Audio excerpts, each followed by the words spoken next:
మరి మీ ప్రభుత్వం కృషి చేయాలని మీ ద్వారా తెలియజేస్తున్నాం అధ్యక్ష. మంత్రి గారు. అధ్యక్ష, గౌరవ సభ్యులు చెప్పినట్టు అధ్యక్ష, తుఫాను ప్రాంతాలు మన దగ్గర కొంచెం ఎక్కువ, తుఫాను ప్రభావిత ప్రాంతాలు ఎక్కువగా ఉంటాయి అధ్యక్ష. ఎందుకంటే ఆంధ్రప్రదేశ్ అనేది అతి పెద్ద తీర ప్రాంతం గల రాష్ట్రం.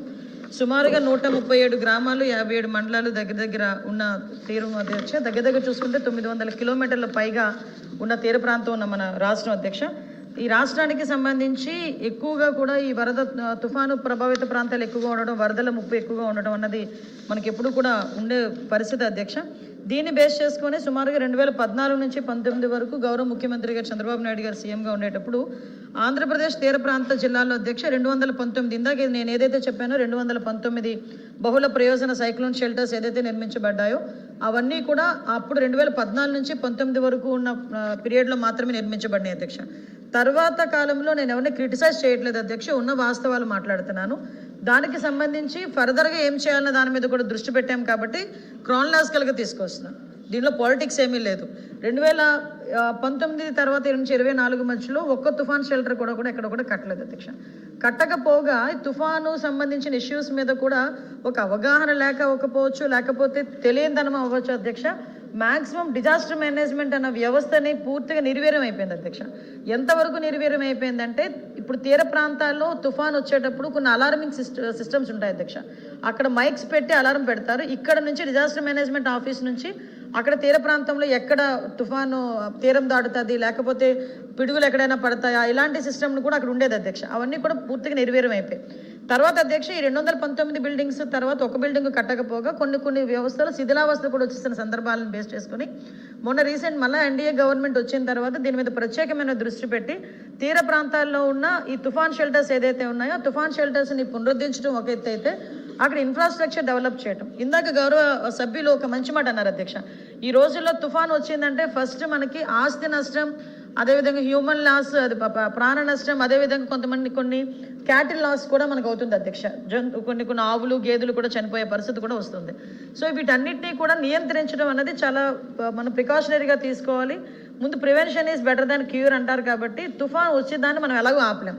ఆ తుఫాను ప్రభావాన్ని ఎంతో కొంత తగ్గించాలి, దాని మీద వచ్చిన ఆస్తి నష్టాన్ని తగ్గించాలి, ప్రాణ నష్టాన్ని తగ్గించాలంటే ప్రజల్ని అలర్ట్ చేయాలి అని ఒకే ఒక ఉద్దేశంతో గౌరవ ముఖ్యమంత్రి గారు ప్రత్యేకంగా మళ్ళీ డిజాస్టర్ మేనేజ్మెంట్ని పునరుద్ధరించడమే కాకుండా దాన్ని ఆర్టీజీఎస్కి లింకప్ చేసి ఎవ్రీ టైం అధ్యక్ష, మీరు మొన్ననే ఎగ్జాంపుల్ చెప్తున్నాను అధ్యక్ష, మోంతా తుఫాన్ వచ్చింది, రీసెంట్గా వచ్చిన తుఫాన్ కాబట్టి చెప్తున్నా.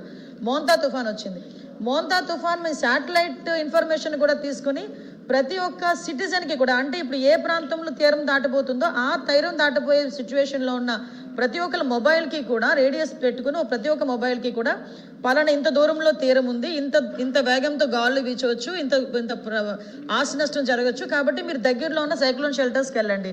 లేకపోతే అలైన్ డిపార్ట్మెంట్స్ అన్నింటినీ కూడా కోఆర్డినేషన్ చేసుకొని అటు municipal department, Panchayati Raj department, water resource department, every డిపార్ట్మెంట్తో అలైన్స్ చేసుకుని అధ్యక్ష వాళ్ళందరినీ సురక్షిత ప్రాంతాలు తరలించడమే కాదు ఎవ్రీ టైం అలర్ట్నెస్ అనేది, అంటే వాట్సాప్ మెసేజ్ల ద్వారా కానివ్వండి, అలార్మింగ్ సిస్టమ్స్ ద్వారా కానివ్వండి, ఎవ్రీ టైం ఇవ్వడమే కాకుండా మ్యాక్సిమం ప్రాణ నష్టం తగ్గించాం అధ్యక్ష. ఎంతవరకు తగ్గించుకోగలిగామంటే ఆ రోజు మేము ఒక ఎక్స్పెరిమెంట్ కూడా చేసాం. గౌరవ ఆర్టీజీఎస్ మినిస్టర్గా మన నారా లోకేష్ బాబు గారు కూడా ఆ రోజు, నేను లోకేష్ బాబు గారు, ఈవెన్ ఇంక్లూడింగ్ సీఎం గారు కూడా అరౌండ్ నైట్ 12:30 వరకు సీఎం గారు ఉన్నారు. అరౌండ్ 2 o'clock వరకు తీరం దాటినంత వరకు మేమందరం కూడా ఉన్నాం అధ్యక్ష. చాలా మంది చాలా విమర్శలు చేశారు, మీరు అక్కడ కూర్చొని ఆపేస్తారా, రకరకాలుగా మాటలు మాట్లాడారు. వాళ్ళందరికీ సమాధానం చెప్పడానికి కాదు, ప్రజలకి మేము ఒక భరోసా కల్పించాలి. ఎస్, మా తరపున ఒక యంత్రాంగం కూర్చొని అక్కడ మానిటర్ చేసుకుంటున్నారు, ఎవ్రీ టైం ఇన్ఫర్మేషన్ ఇస్తున్నారు. ఇన్ఫర్మేషన్ అన్నది తర్వాత జరిగే ప్రాణ నష్టం జరిగిన తర్వాత కానీ, ఆస్తి నష్టం జరిగిన తర్వాత కానీ ఇచ్చిన కాంపన్సేషన్ కన్నా ఇన్ఫర్మేషన్ అనేది చాలా మెయిన్ ఇంపార్టెంట్ అధ్యక్ష. ఇది చాలా ఇంపార్టెంట్ క్వశ్చన్. దయచేసి దానికి కూడా మీరు కూడా కొన్ని సందర్భాల్లో నాకు కూడా కొంచెం సమయం ఇవ్వాలి. 1 minute అంతే, నేను ఎక్కువ అడగట్లా.